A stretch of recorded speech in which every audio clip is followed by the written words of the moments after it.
los relojes, se congeló ella, y siendo ya anciana, Dickens relata que estaba lisiada por el peso de aquel disgusto emocional tan demoledor. Para ella era como si todo en la habitación, en la casa y en el mundo exterior se hubiese detenido. Y yo recuerdo que este libro, que leí cuando niño, tenía algunos dibujos sombríos de la novia, paseándose por la casa, espectral, inquietante, dibujos fantasmagóricos que solían asustarme mucho. Años más tarde, el director mexicano Alfonso Cuarón llevó su propia versión de esta historia de la novela al cine, a la pantalla grande, ¿no? Y la novia, cuando es joven, es interpretada por la esposa, la mítica esposa de Tim Burton. La cosa es que la novela muestra cómo una herida emocional puede dejarnos anclados en un momento, que después ese momento se transforma en el pasado, detenidos en el tiempo, muertos en vida. Y se da de mucha gente que su vida emocional quedó anclada en un instante de su vida como Miss Havisham. Un instante, un punto de inflexión, un quiebre, un crack que nos deja a la vera del camino y no podemos avanzar. Por eso yo estoy muy convencido, y cada vez más, a medida que pasan los años, que la espiritualidad, sin una verdadera integración de la salud emocional, puede ser fatal para nosotros mismos. Puede ser fatal para nuestra relación con Dios, para nuestra relación con los demás. Muy pocas personas, mirá lo que voy a confesar, muy pocas personas estamos emocionalmente maduras, enteras, cuando dejamos la familia de la cual provenimos. Y yo en mis primeros años de ministerio creía que con aceptar a Cristo, y lo he dicho muchas veces aquí, yo pensaba que con aceptar a Cristo ya era suficiente para terminar con cualquier maldición emocional del pasado. Yo no pensaba en cómo la familia, que yo había dejado tiempo atrás, y yo la dejé aproximadamente cuando tenía 19, 20 años, yo no pensé cómo la familia podía continuar influyendo en mi formación. Yo pensé que uno la dejaba atrás y se acabó, uno hace su vida. Que técnicamente es así, pero cargamos el bagaje emocional. Dios me fue enseñando que yo tenía que volver atrás y comprender qué fue lo que pasó en mi vida para que finalmente el pasado comenzara a quedar realmente en el pasado. Tenía que volver atrás y rever qué me pasó, qué me marcó, qué me influenció, para, insisto, que el pasado quede en el pasado, que no me pasara como la novia de la novela. Yo estoy consciente que cuando llegamos a la fe de Jesucristo, nacemos de nuevo según el lenguaje contundente de la Biblia. Somos nueva criatura. ¿Lo creemos sí o no? Somos nueva criatura. Ahora, y el apóstol Pablo incluso lo describe de esta manera. En 2 de Corintios 5, 17, él dice: lo viejo ha pasado, he aquí ha llegado lo nuevo. Que no es lo mismo que los viejos han pasado, Lo viejo ha pasado. He aquí ha llegado lo nuevo. Pero a veces este versículo o estos versículos se interpretan mal. Porque cuando llegamos a Jesús, lo que desaparecen son nuestros pecados. Porque recibimos un nuevo nombre, recibimos una nueva identidad, un futuro nuevo. El Dios Santo ya no es nuestro juez, sino que se transforma en nuestro Padre amoroso a través de la gracia de Jesucristo. Esas son las buenas nuevas del Evangelio. ¿Las recibimos alguna vez, sí o no? Es maravilloso. Pero esto no significa que nuestra vida, o la vida que fue en nuestro pasado, va a dejar de influir en nosotros de diferentes maneras. Entonces, por años, casi erróneamente, porque había yo aceptado a Jesús, yo pensaba que mi antigua vida ya no estaba dentro de mí, que eso quedó atrás. Yo pensé muchas veces que ingenuamente pensé que yo era libre completamente. Dije, acepté a Cristo, pasé por las aguas del bautismo, mi vida vieja quedó atrás. Lo que yo no lograba entender es que el pecado quedó atrás, pero lo que yo era estaba dentro de mí.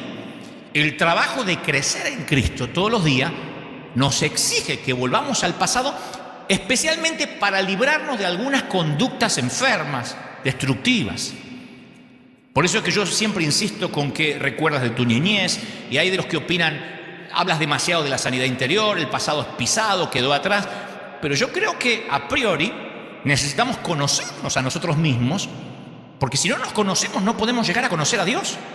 El apóstol Pablo lo expresó de la siguiente manera en Efesios 4:22. Él dijo: deben quitarse el ropaje de la vieja naturaleza creada a imagen de Dios en verdad, para ponerse la nueva ropa creada a imagen de Dios en verdadera justicia y santidad. Quieres ponerte la nueva ropa, pero tienes que quitarte el viejo ropaje. Y el secreto es que para quitarnos el viejo ropaje de la vieja naturaleza, tenemos que saber cuál es ese ropaje. Hay gente que dice, ¿y qué me quito? Y bueno, eso es lo que vamos a descubrir juntos. ¿Cómo nos vamos a poner la nueva vestidura si no sabemos cuáles son las viejas vestiduras? Hay gente que dice, yo no tengo que cambiar nada, ya Cristo lo hizo todo. Sí, desde el punto de vista de la redención. Pero hay cosas que después nosotros tenemos que crecer. Por eso es que vamos creciendo conforme a la estatura de la plenitud de Cristo. No hay magia, no hay ósmosis. Nadie sale de las aguas del bautismo y es puro y santo. Puro y santo delante de Dios, pero arrastra todo lo que lleva en su vida. Entonces es muy necesario que nos conozcamos. San Agustín dijo, Señor, permíteme, oró y dijo, Señor, permíteme conocerme a mí mismo para que luego pueda conocerte a ti. Y agregó, nadie puede conocer a Dios si no se conoce primero a sí mismo. Entonces uno tiene que hacer una introspección y decir, a ver, ¿cómo soy? ¿De qué ropaje me tengo que deshacer? Y la gran mayoría muere sin saber quién fue. Hay mucha gente que vive de manera inconsciente la vida de alguien más, o al menos las expectativas que otros tienen de él. Por eso es fundamental conocernos emocionalmente a nosotros mismos, cómo somos, cómo reaccionamos. Y como a la mayoría de los cristianos, a mí me enseñaron que no confíe en los sentimientos. Yo crecí en iglesias así. No se deje llevar por los sentimientos. Lo que menos atención le tiene que prestar. Porque los sentimientos son engañosos. Entonces yo pensé que sentir estaba mal. Que no tenía que sentir nada. Nunca se me ocurrió, de hecho, que Dios pudiera hablarme en el plano de los sentimientos. Si yo decía, sentí tal cosa, si lo sentiste no es de Dios, es del diablo. Porque uno si lo sentía es como que era engañoso. Entonces soy de una generación que negó el dolor, las pérdidas, me cerré a los sentimientos año tras año y cada vez nos fuimos volviendo menos humanos. Nos transformamos lentamente en caparazones vacíos con una cara sonriente pintada sobre esa careta de hipocresía. ¿Cómo estás, hermanos? Bien, en victoria. Divorciándome sin casa, no tengo donde vivir, muerta de hambre, pero en victoria. Porque no estás en victoria. Entonces, es triste admitir que esto es el resultado de muchas enseñanzas en nuestras iglesias por años. Pero en mi caso, cuando yo me empecé a permitir sentir una plétora, una gran variedad de sentimientos, de emociones, incluyendo la tristeza, la depresión, el miedo, la ira, en mí se desató una revolución de la espiritualidad. Dije, por algo tengo estos sentimientos. Yo antes los reprimía. Yo entendí que el hecho de no reconocer los sentimientos en nuestra vida nos mantiene en esclavitud, porque vivimos una constante hipocresía, aún con nosotros mismos. Pero por años solo le agregamos en la iglesia una capa protectora para que la gente no crezca emocionalmente. No confiese tal cosa, no llore. ¿Cómo no va a llorar si viene del panteón? Bueno, a menos que haya enterrado a la suegra, si no, viene llorando. Y por eso hay gente que se enoja y dice, ¿por qué la menciona siempre? Porque si fueran buenas, Dios tendría una. Piénsenlo. Ahora, son muy pocos los cristianos que logran madurar emocionalmente. En muchas de nuestras congregaciones la gente parece que ha crecido. Parece. Pero son como el iceberg, que solo el 10% es visible a la vista humana. Después hay un gran trozo de hielo debajo de la superficie. Bueno, y eso que se ve, de muchos cristianos, ese 10% que se ve, representa los cambios visibles que realizamos, que podemos y que ven los demás. Llegamos a Cristo y, de verdad, nos volvemos personas más amables, más respetuosas, vamos a la iglesia, venimos a la iglesia, participamos con regularidad, adoramos, ordenamos un poquito la vida, dejamos el alcohol, las drogas, el lenguaje grosero, las conductas ilícitas. Pero las raíces de quienes somos a veces siguen inalteradas, porque no hay cambio en la madurez emocional de mucha gente. Técnicamente hay gente que sí es cristiana. Dice, ¿cómo no voy a ser cristiano? Hace 30 años me congrego, diezmo, ofrendo, sirvo al Señor. Sí, pero emocionalmente es inmadura. Hay mucha gente que no posee una espiritualidad emocionalmente sana. Si uno conoce a alguien con discapacidad mental o que es minusválido, La falta de desarrollo mental o físico a veces, por lo general, es evidente. Por ejemplo, siempre se nota a un niño autista en un patio de juego lleno de gente porque está solo, sin interactuar con el resto de los niños. Sin embargo, el subdesarrollo emocional no se evidencia cuando conocemos a un cristiano por primera vez. Uno mira así y dice, bueno, están todos maduros, todos llenos del Señor, todos cantaron, todos adoraron. Sí, no se evidencia de manera física, explícita. Pero sin embargo hay mucha gente que no ha podido madurar, lleva años y no ha podido madurar, no ha podido despegarse del pasado.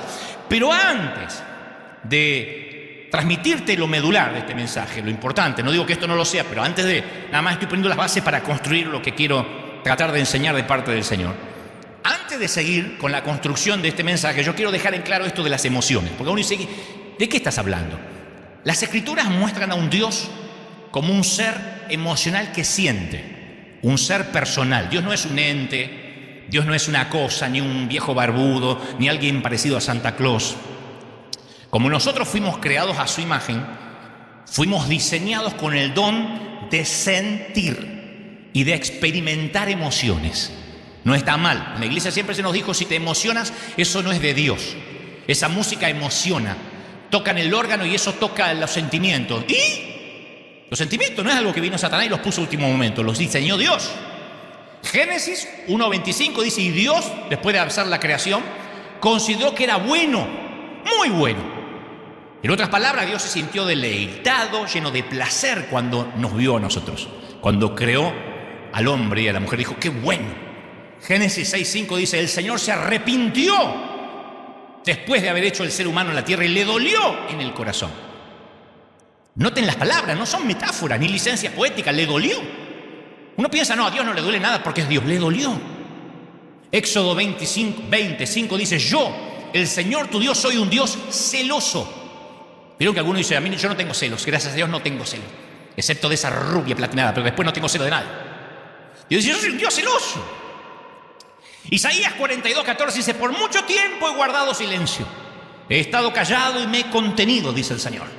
Pero ahora voy a gritar como parturienta, voy a resollar y jadear al mismo tiempo. Dios dice, voy a gritar.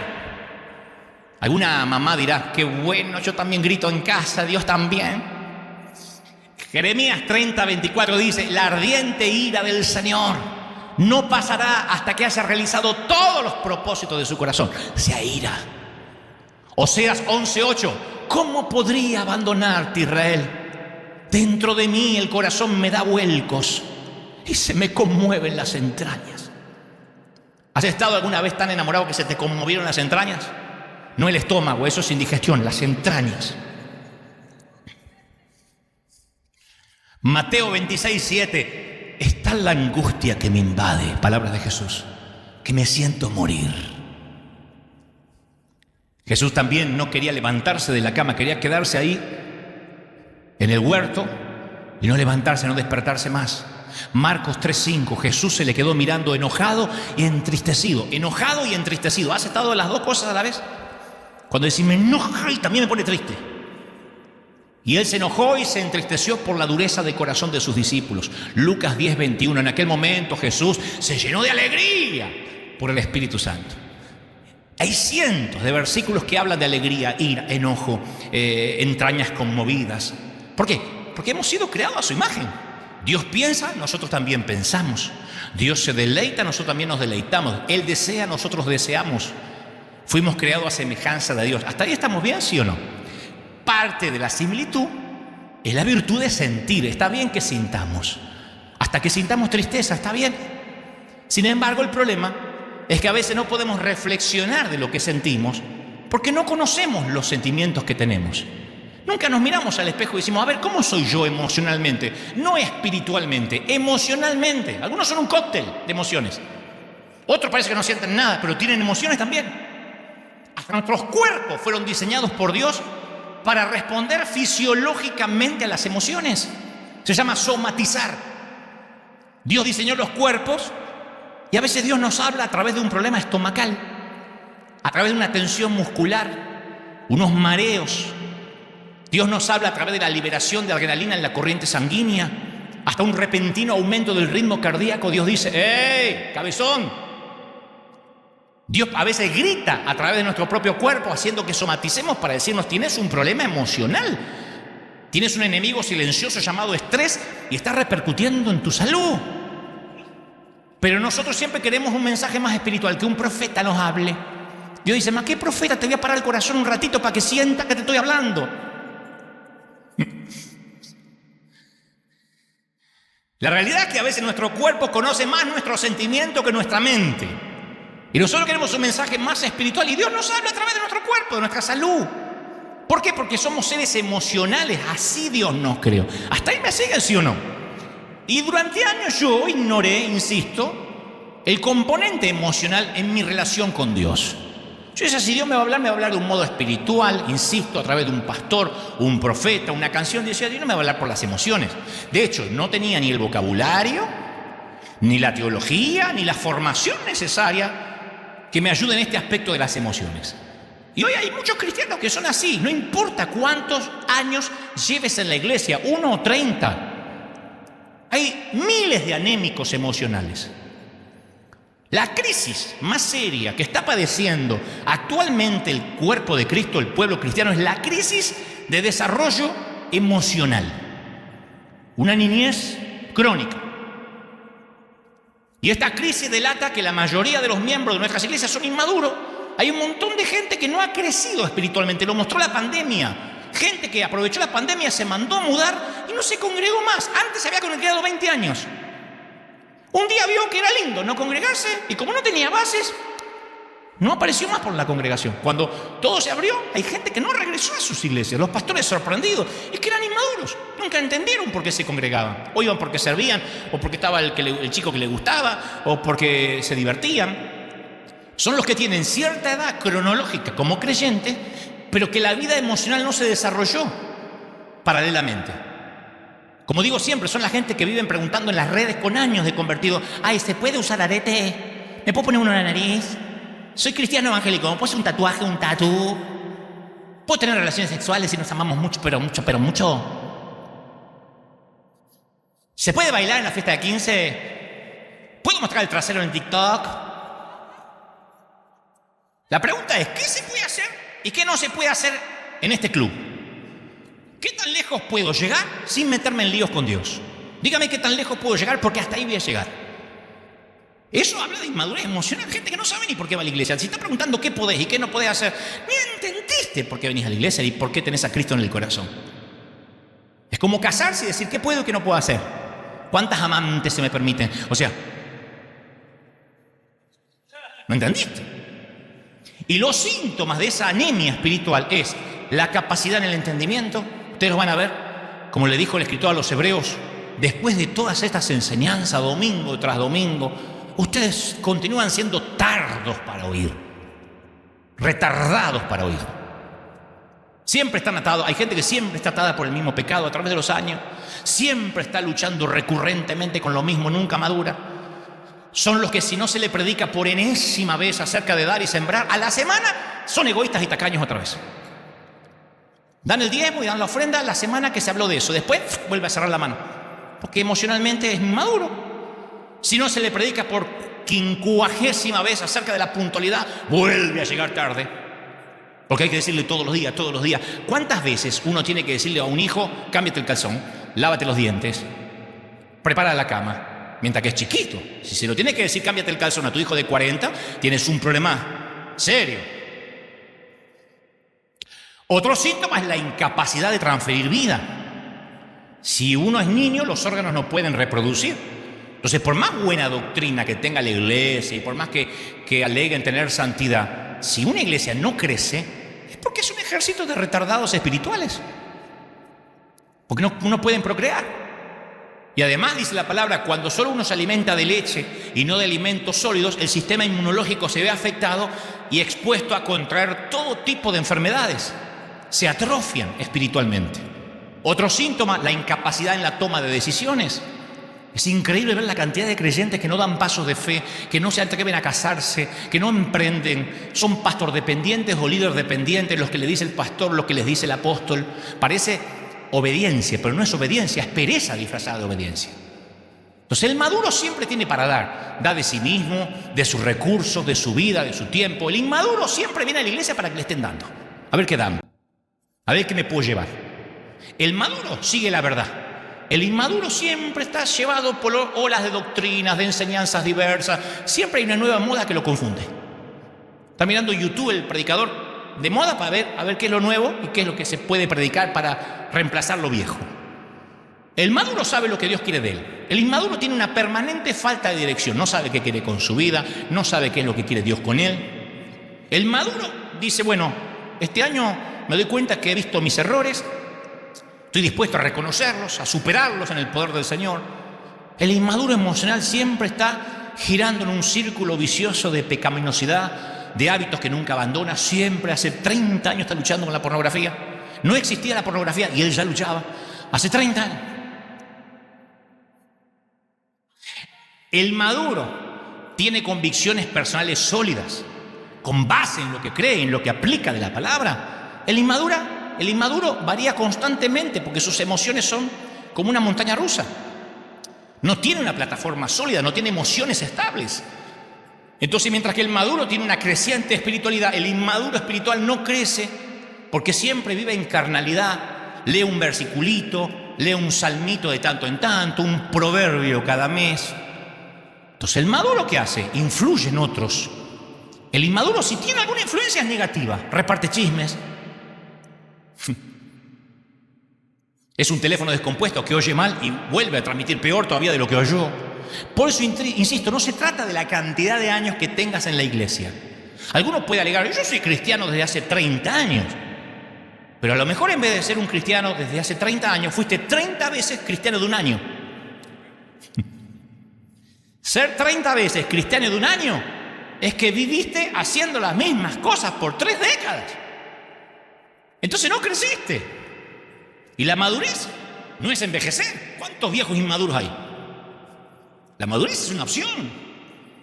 Envejecer, envejecemos todos. Madurar es una opción. Crecer es una opción. Solidificarnos es una opción. Dicho esto, y comprendiendo la relación que tiene el crecimiento sano con la madurez emocional, ahora sí yo me voy a meter con lo medular de este mensaje y quiero que me prestes mucha atención. Al que está a tu derecha y a tu izquierda, dile, cabezón, presta atención. Dile, cabezón, cabezona si corresponde, presta mucha atención. Porque ahora viene lo medular. Dejamos en claro que Dios tiene sentimientos, nosotros también. Dejamos en claro la importancia y la relación de un cristiano maduro, espiritualmente hablando, con las emociones.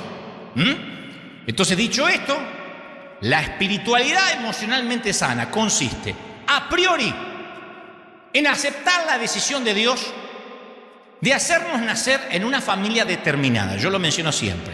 Todos nacimos en una familia determinada, en un país determinado, en un sitio preciso, en un momento específico. Esa condición de haber nacido ahí nos dio algunas oportunidades, algunos dones, y también nos otorgó, sí o sí, no hay aquí quien pueda decir a mí no, sí o sí, una cantidad de equipaje emocional en nuestro caminar por la vida. Eso lo heredamos desde niños donde hayamos nacido, un hogar funcional o un orfanato. Esa carga emocional para algunos fue mínima, para otros nos resultó pesadísima. De hecho, ciertas personas están tan acostumbradas a caminar con mucho exceso de peso emocional que no se imaginan la vida de otra manera. Pero todos cargamos con una mochila emocional. Y la espiritualidad verdadera nos libera para vivir el presente con libertad. Sin embargo, vuelvo a lo que dije al principio, exige que retrocedamos para que a partir de retroceder y ver qué nos pasó, qué heredamos, podamos avanzar y no repetir el pasado, no quedar como la novia de la novela de Dickens, estancados en el pasado. Por ejemplo, yo conozco a muchas parejas comprometidas, cristianas, piadosas, que si les preguntaran, ¿encuentran algo en común entre el matrimonio que ustedes tienen con el matrimonio de vuestros padres? Al principio me dirían no. Yo te aseguro que los pongo a pensar y se asombraría de la cantidad de similitudes que están repitiendo. Dios los hizo nacer de nuevo, pero han repetido decenas de patrones de sus progenitores, incluso aquellos patrones que les disgustaban, que dijeron, nunca voy a hacer eso cuando tenga hijos. Como por ejemplo, ¿qué podemos repetir de nuestros padres? La forma en que manejamos la ira en casa, los conflictos, la manera en que tenemos para definir el éxito, el concepto acerca de cómo criar los hijos. Siempre se nos escapa: a mí en mi casa me criaron así, yo no tenía nada, y ustedes que tienen. El concepto está ahí.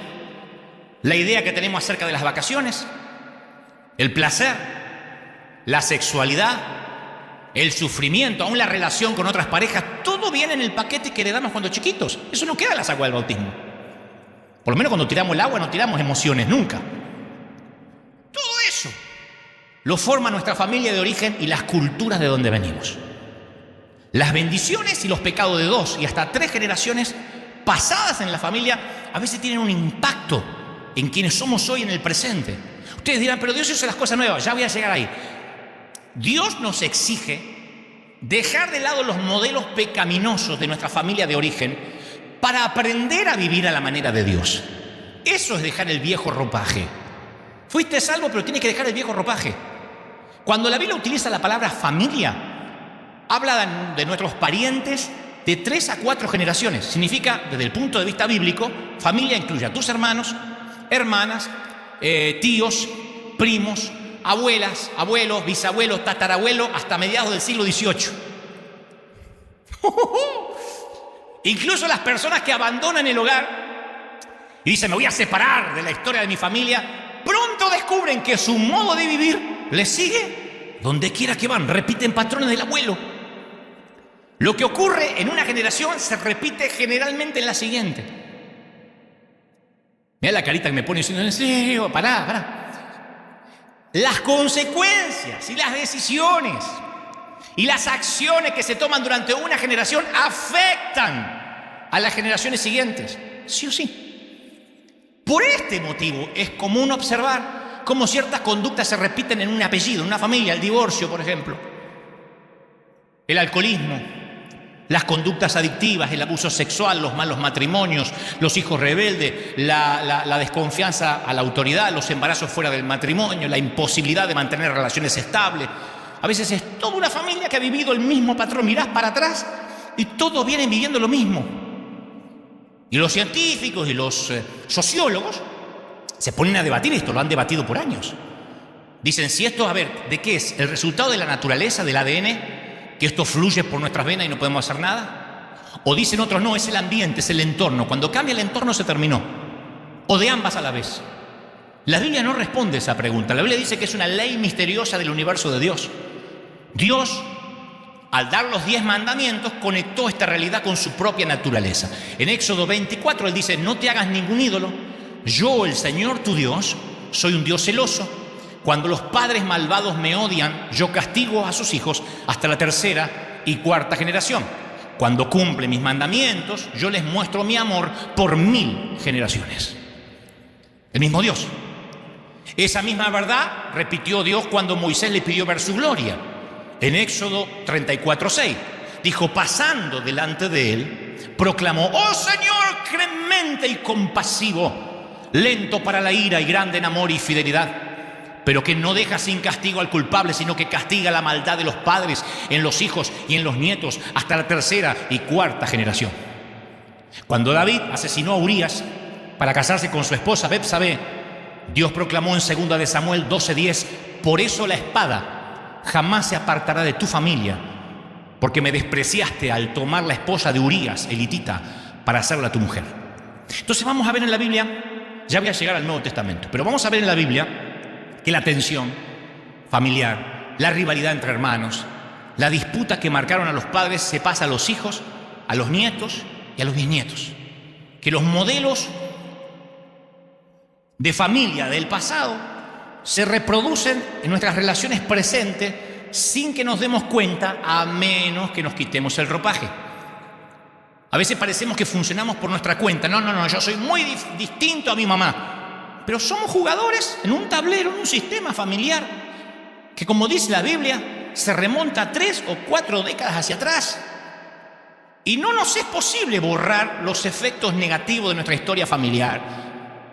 No podemos sepultarla porque vive en nuestro interior. Y el precio que pagamos por no volver al pasado y ver qué es lo que hay que cambiar es muy alto. Solo la verdad nos hará libres. ¿Alguien puede decir amén, sí o no? Solo la verdad. Por esa razón Jesús dijo en Mateo 10:37, el que ama a su padre o a su madre o hermana o hermano, esa frase tan chocante de Jesús si uno no la entiende en contexto. El que ama a padre, madre, hermano o hermana más que a mí. Está diciendo el que está atado a la cultura, a las tradiciones enfermas, a la familia más que a mí, no puede ser mi discípulo. Porque él sabía que nuestras familias son imperfectas y que están dañadas la mayoría debido al pecado. Y cualquiera que sea nuestra cultura, cualquiera que sea nuestro origen, nuestra educación, nuestra clase social, el sistema de creencias que heredamos, que absorbemos en nuestra infancia, tienen una gran influencia en cómo nos comportamos hasta hoy. Sistema de creencias. Génesis relata cómo funciona esta verdad con los pecados y las bendiciones de generación en generación. Por un lado, Dios bendice a Abraham y esa bendición pasa a su hijo Isaac, a su nieto Jacob y a José, los bisnietos, José y sus hermanos. Pero al mismo tiempo hay un pecado que se transmite de generación en generación, demostrando que se hereda más de lo que se aprende. Por ejemplo, la mentira en una familia. ¿Conociste familia que todo es mentira? No digan amén, pero hagan así con la cabecita porque por ahí te están mirando en casa. Donde la mentira fluye como la basura en un río contaminado. Abraham mintió 2 veces sobre Sara y la mentira se instaló en la familia. El matrimonio de su hijo Isaac y Rebeca estuvo caracterizado por las mentiras. A su vez, el hijo Jacob les mintió a todos. Su nombre significa impostor. 10 de los hijos de Jacob, estamos hablando de los bisnietos, mintieron acerca de la muerte de José, fingieron un funeral y mantuvieron la mentira por más de una década. La mentira fluyendo en una familia. Hay gente que todos mienten, el abuelo mentía, tatarabuelo mentía, y todos mienten. La respuesta inmediata es la mentira. Otro ejemplo, favoritismo en los padres en una familia. ¿Conoces una familia que los hijos tienen favoritos, que los padres tienen favoritos? Oh, vinieron justo todos los santos de Suiza hoy. Abraham prefería a Ismael, Isaac prefería a Esaú, Jacob prefería a José y después a Benjamín. La preferencia se trasladó de padre a hijo a nietos. Otro ejemplo, hermanos que viven en conflicto. ¿Conocen familias donde los hermanos viven peleando? Ay, por fin llegaron los pecadores, gloria. Se fueron los otros, le cuento a la gente, vinieron los nuevos ahora. Isaac e Ismael, los hijos de Abraham, separados.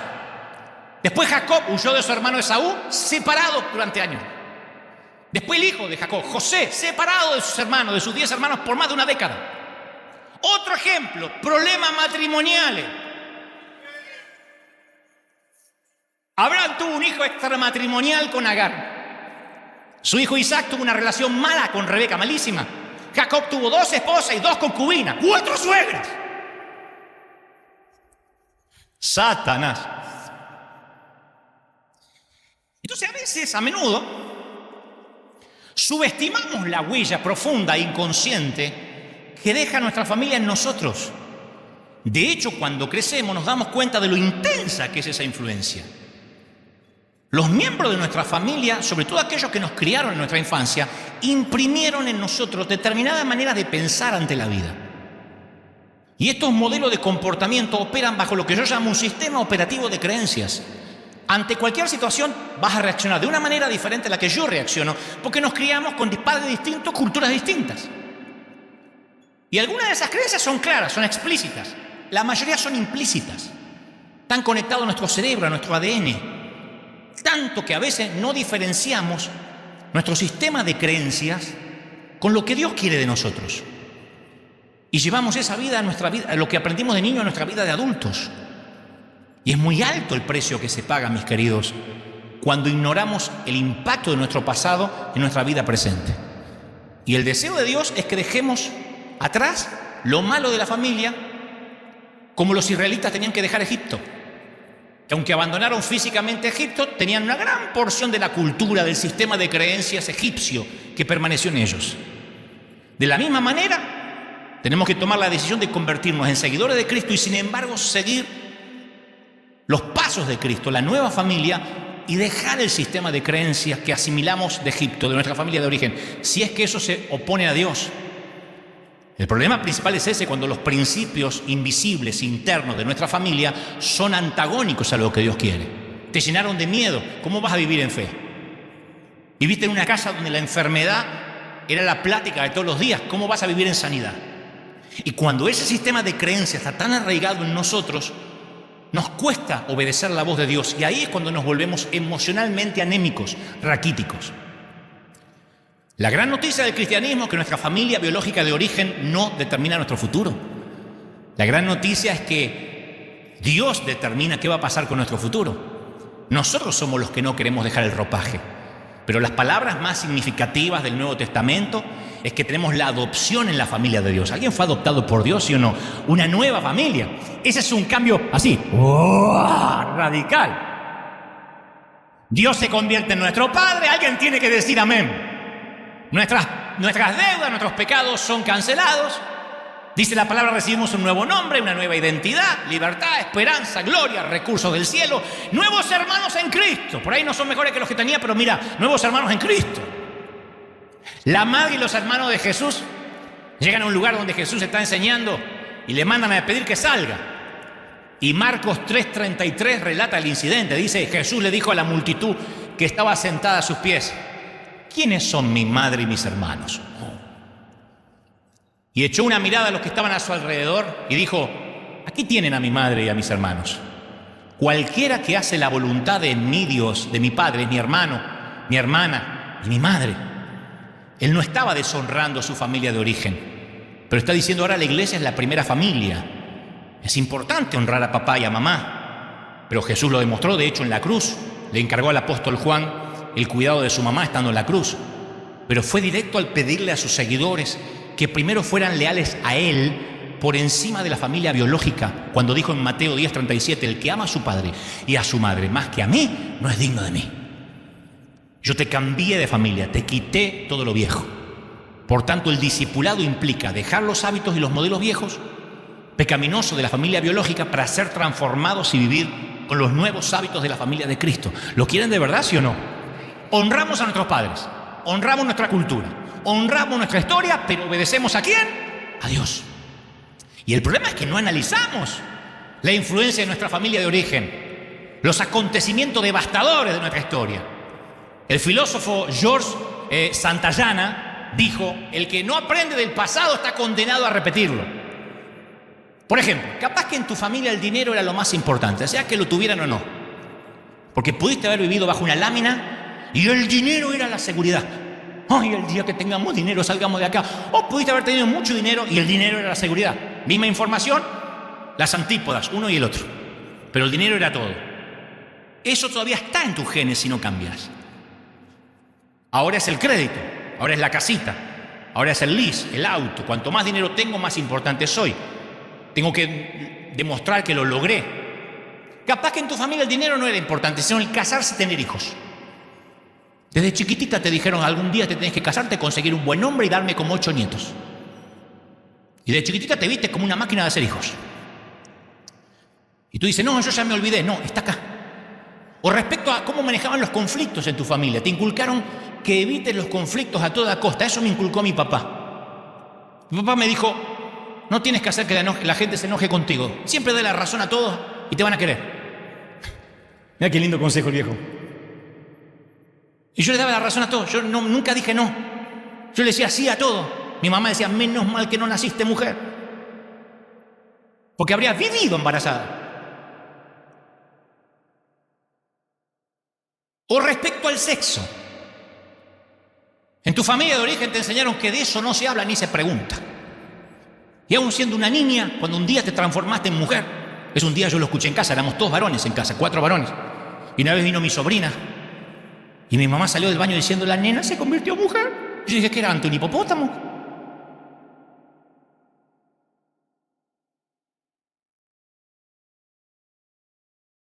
Así que yo entré al baño rápido, digo: a ver si es algo convertido en hombre. Pero no se hablaba.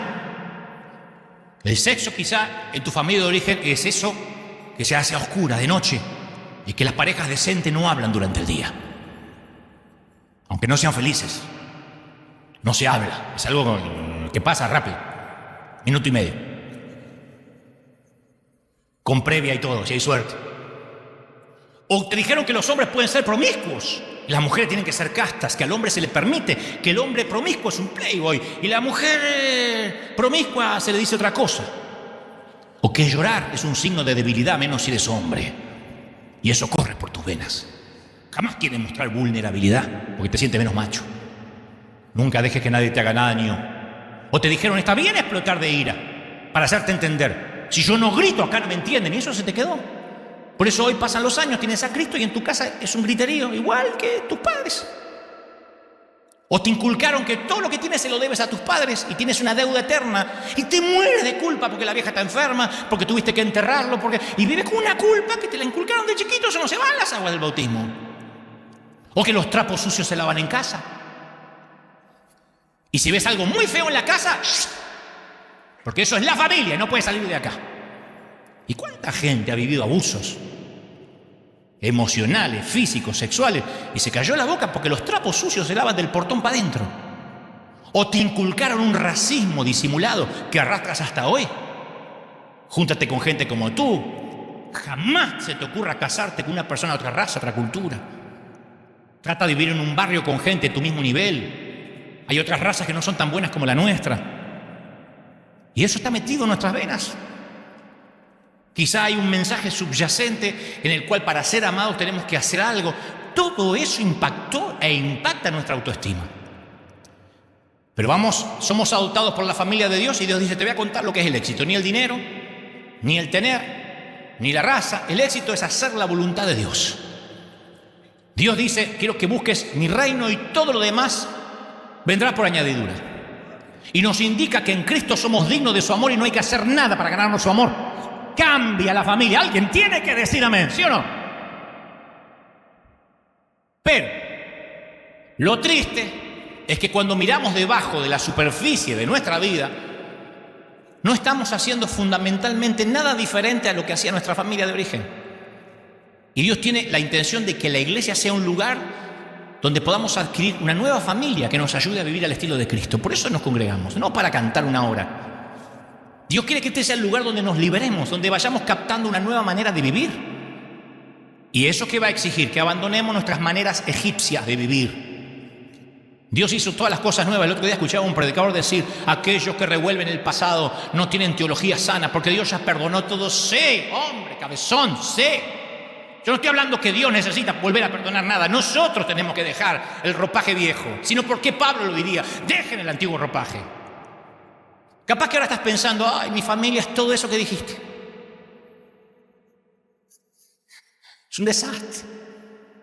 Voy a decirte una palabra que te va a bendecir, aunque dicen que mal de muchos, consuelo de tontos, pero todas las familias son un desastre. Todas. Todas están divididas o divididas, o tóxicas, o todas tienen un problema, todas. No existen genogramas limpios. No hay nadie que diga, ay, yo nací en una familia perfecta. No, así prefieres recordarla. Pero la mayoría de nuestros padres hizo lo mejor que pudo con lo que heredaron cuando niños. Algunos hicieron limonada con los limones y otros le pasaron los limones a los hijos. Yo no puedo culpar a mis viejos, a mis papás, a mi mamá por cómo me criaron, porque cuando me contaban cómo los criaron a ellos, yo era el príncipe de Buckingham. Los reventaban a golpes, los abusaban, y si yo iba y escarbaba más para atrás, ¡ay!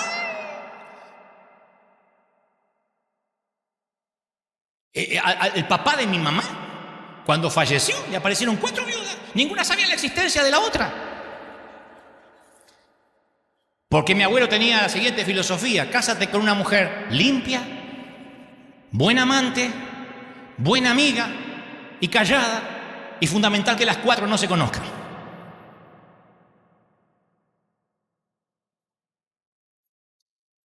Alguno está notando, te dijo.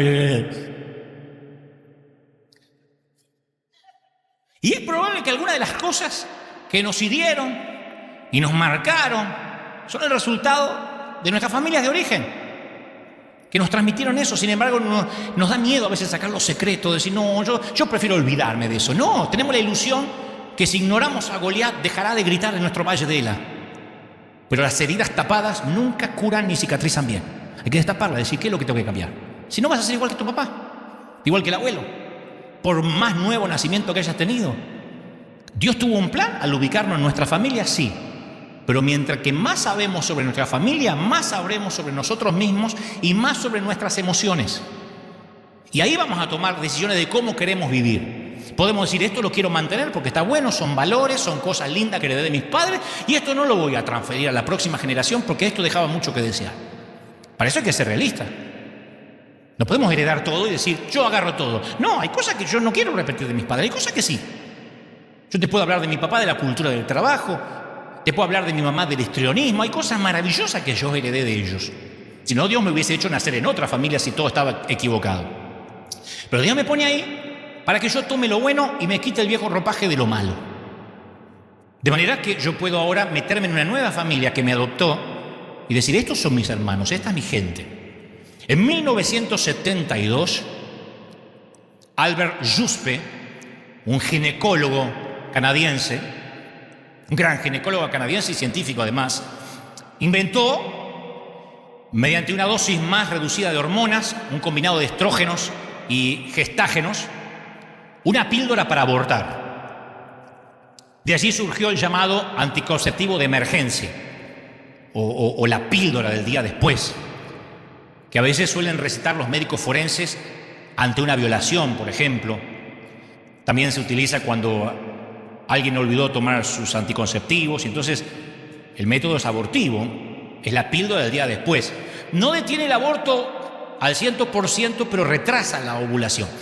Y lo menciono aquí porque siempre pienso que hubiese sido bueno tener una píldora espiritual del día después, para que matáramos esa especie de embriones espirituales no deseados provenientes de relaciones pasadas de cosas muertas.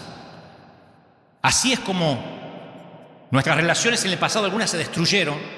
Tenemos que ocuparnos de destruir todos los efectos colaterales que resultan de esas infidelidades anteriores. La vida nos llevó por muchos momentos que queremos olvidar, pero el efecto colateral continúa. Entonces tenemos que buscar esos embriones, que es lo que estamos haciendo esta mañana, y destruirlos. Porque es descendencia de otra época. Es la descendencia de cuando éramos menos maduros emocionalmente. No podemos permitir que eso exista en nosotros, interfiere con lo que Dios quiere hacer.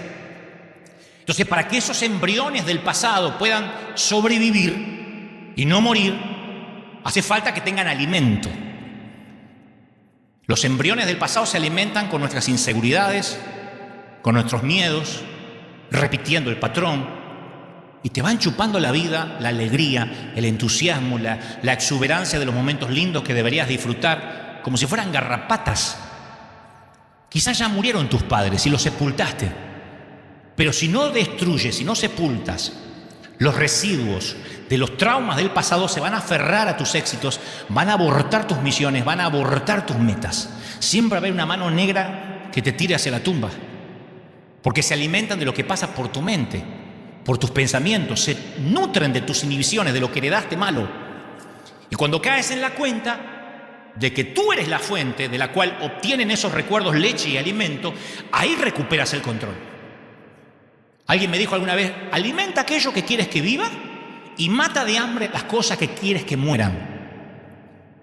Alimenta la lujuria y vas a estar atado a la vida licenciosa, a la pornografía. Lo que alimentes va a crecer y se va a hacer fuerte en ti. Alimenta el estudio de la Biblia, lee las escrituras, canta canciones, adora, y te vas a hacer fuerte espiritualmente. Y mata de hambre la lujuria.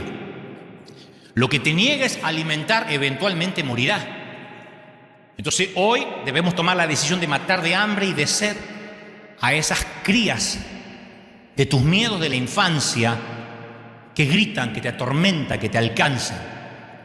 Recuerda que tú tienes el poder de la leche y el alimento. Y tú eres quien decide, porque se trata de tu mente, caramba. No podemos decirle, Señor, quítalo de la mente. Es tu mente, tú decides. Entonces, ¿por qué no pensar en positivo hasta que toda cosa negativa heredada muera, se ponga azul por la asfixia y deje de aferrarse con sus garras a tu nuevo hogar, a tu nueva familia, a tus hijos? Se trata de nuestra mente. Tenemos el poder para decir, basta, se terminó. Yo heredé muchas cosas lindas de los Stockley y los Goebbels, y muchas cosas feas las corté. Y cuando parte de mi familia biológica no quiere cortar, con el dolor de mi alma yo tengo que tomar distancia. Se trata de mi salud emocional y espiritual. No te estoy diciendo apártate de la familia, digo, si te toxifica, toma la decisión. No los estás condenando al infierno, pero a veces el haber nacido en una misma casa necesariamente no te hace hermano. Simplemente la sangre no te hermana, lo dice la Biblia, sino una meta en común. Tener el mismo destino, las mismas actitudes ante la vida. Entonces los pensamientos pútridos son como el hedor que salía de la tumba de Lázaro. Son resultado de nuestra interacción con cosas muertas. Cuando se retira el cadáver, recién el olor se disipa. Y necesitamos de manera urgente, mis queridos, limpiar el aire de nuestra mente. Porque si dejamos que ese horrible olor permanezca, la mente se va a volver desagradable, como si el objeto muerto todavía estuviese ahí. El olor a podrido va a salir. Creo que por eso es que de tanto en tanto un mensaje como este llega, porque elimina los olores, las crías que pudieron haber quedado de las experiencias del pasado. Yo de tanto tengo que desratizar, tengo que quitar la plaga de mi mente, porque hay cosas que quieren meterse a través de mi flujo sanguíneo. Y los quito como si fueran telarañas y dejo limpio el santuario de mi ser interior. El aborto de un niño biológico está mal. El aborto de la descendencia psicológica es liberación. Yo no hablo de abortar bebés biológicos, hablo de abortar todo bebé psicológico que esté creciendo en el útero de tu mente. Todo embrión que haya quedado ahí y te esté atando a algo muerto tiene que ser abortado. Y el Señor nos dio poder sobre el enemigo. El poder para abortar esas semillas del fracaso. La palabra aborto es fuerte, pero es efectiva en este caso. Tenemos que decir, se terminó. No cuidarla, matarla de a poquito, terminar con la semilla de la serpiente. Es decir, se terminó. A partir de ahora, de verdad, fui nueva criatura cuando acepté a Cristo, pero ahora yo decido quitarme el viejo ropaje. Así que oficialmente, mis queridos, te voy a recetar la píldora del día después para tus emociones. Así que, novia de Cristo, escúchame bien, quítate el vestido de bodas amarillento, abre las ventanas de la vieja casa, pon en hora todos los relojes, bota a la basura el pastel agusanado, ponte el otro zapato y fundamentalmente hazte un favor. Disfruta de haber adoptado una nueva familia y vive una vida nueva.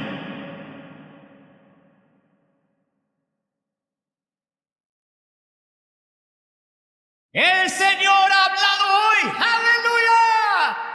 No, celebra al Rey de Reyes. Dale un aplauso al Rey. Dile, el Señor está sanando mis emociones hoy. Impresionante. Recibe, vamos, habla. Este aplauso sella lo que el Espíritu Santo está haciendo a nuestros corazones esta mañana. ¡Uy! Impresionante. Coloca la mano sobre tu corazón.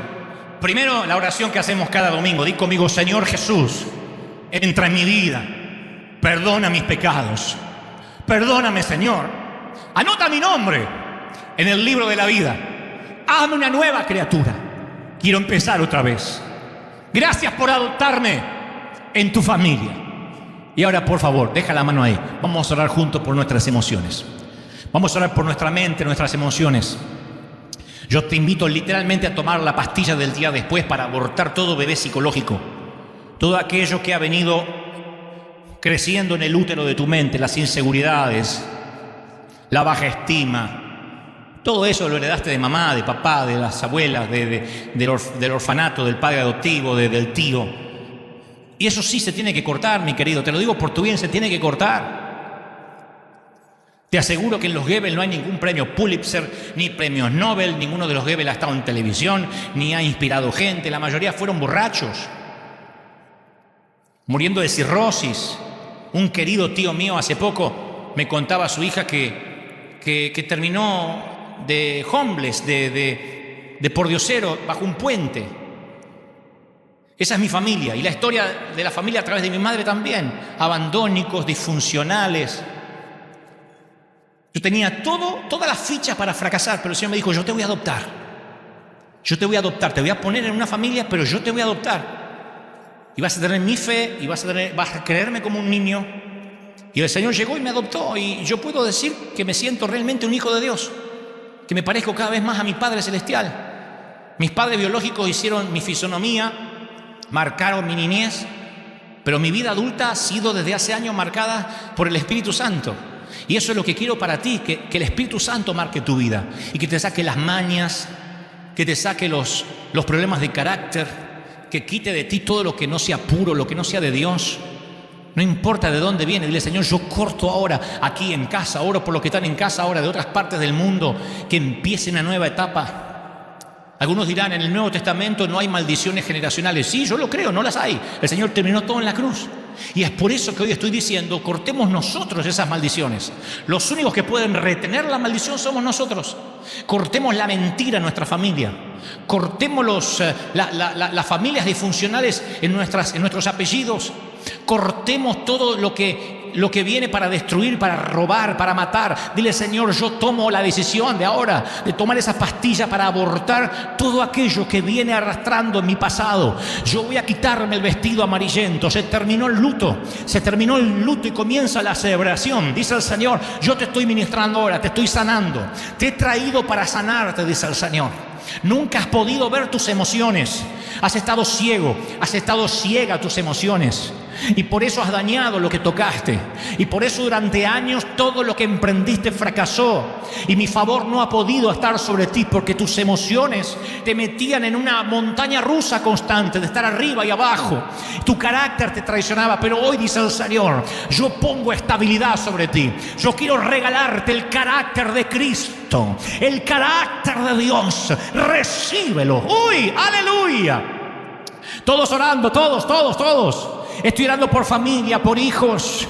Estamos cortando toda ascendencia para que nuestra descendencia, nuestro linaje sanguíneo sea bendecido, dice el Señor. ¡Uy! Vamos, tomen esta pastilla ahora. Tomen esta píldora. Es una metáfora de decir corto. Ahora, toda ovulación fecundada por el enemigo se detiene. Toda fecundación del enemigo se detiene, se aniquila, se termina. Y todas las cosas, todas las cosas son hechas nuevas. Reciban, pueden sentirlo. El Señor está tocando ahora desde aquí. Estamos bendiciendo el resto de los países de América Latina. Hay algo que se ha soltado y yo siento que ha traído sanidad, que ha traído liberación, que está trayendo liberación a tu vida. Libera a tus hijos del oprobio. ¡Vamos! Libera a tus nietos. Libera a tus bisnietos. Estoy tan feliz de haber empezado una nueva etapa. Que los Goebbels serán diferentes a partir de mí. Que no importa qué haya pasado detrás, Dios me dice: si tú lo dejas, yo no estoy en tu pasado. No me busques en él. Yo estoy en tu presente, yo estoy en tu futuro. Quítate el ropaje viejo ahora, quítate todo vestigio de Egipto y recibe una nueva armadura. Por eso que muchos no recibían una nueva armadura, porque el viejo ropaje no te permitía entrar lo nuevo. Dios dice: pongo una nueva paciencia sobre ti, pongo fe que no estaba. El fruto del Espíritu no se asfixiará. El fruto del Espíritu va a crecer, va a florecer, dice el Señor. Uy, pueden sentirlo, es impresionante. Aquí se está sintiendo algo impresionante en River. Y estoy orando para que esto se sienta en el resto de las naciones ahora, en tu hogar, en tu casa, frente al dispositivo, al televisor. Recibe ahora. Gente maravillosa. Vamos, levanta las manos en señal de victoria. Dile: Señor, yo estoy siendo victorioso. He venido cargado, pero estoy dejando una mochila emocional. Me estoy yendo en bendición. Me estoy yendo próspero. Me estoy yendo bendito. Más. Todo sistema de creencias cae. Sistema de creencias antiguos, viejos, cae. Ahora. Y a partir de desaprender, estamos listos a aprender lo que tú tengas, Señor. Oíste que fue dicho, mas yo te digo. Oíste por tus padres que fue dicho, mas yo te digo, dice el Señor. Oíste que te fue enseñado, mas yo traigo en ti una nueva revelación. Y esa nueva revelación, dice el Señor, te va a liberar. La verdad te hará libre. La verdad te hará próspero, la verdad libera las mentes, los corazones, el alma. Padre, recibimos ahora más. Tus emociones están siendo liberadas. Yo bendigo a los que lloran, bendigo a los que ríen, bendigo a los que gozan, bendigo a los que dicen yo tengo un cóctel de emociones, me pasa todo junto ahora. Dice el Señor, yo te estoy regalando las emociones, te las regalé para que las expreses, las exacerbes, las saques a la luz. ¿Cómo te ama el Señor? ¿Cómo te ama princesa? ¿Cómo te ama príncipe? ¿Cómo te va a amar si en sus manos te tiene esculpido? ¿Cómo te ama el Señor? ¡Aleluya! Vamos, mantenga la mano en alto, ya casi nos vamos. Últimos minutos. Antes, yo bendigo tu entrada y tu salida. Tu acostarte y tu levantarte, tus horas de descanso, tus horas de trabajo. Te bendiga Dios en el campo y en la ciudad. Bendiga tu herramienta y tu arteza de amasar. Te bendiga Dios en las fronteras de ida y de vuelta. Te dé salud, viento siempre a favor. Estés por encima y no por debajo. Te ponga por cabeza y no por cola. La bendición de Deuteronomio te acompañe. Esté Dios sobre tus cosas, tu familia, tu hogar, tu presente y tu futuro, dice el Señor. Te bendice el Señor. Amén, amén y amén.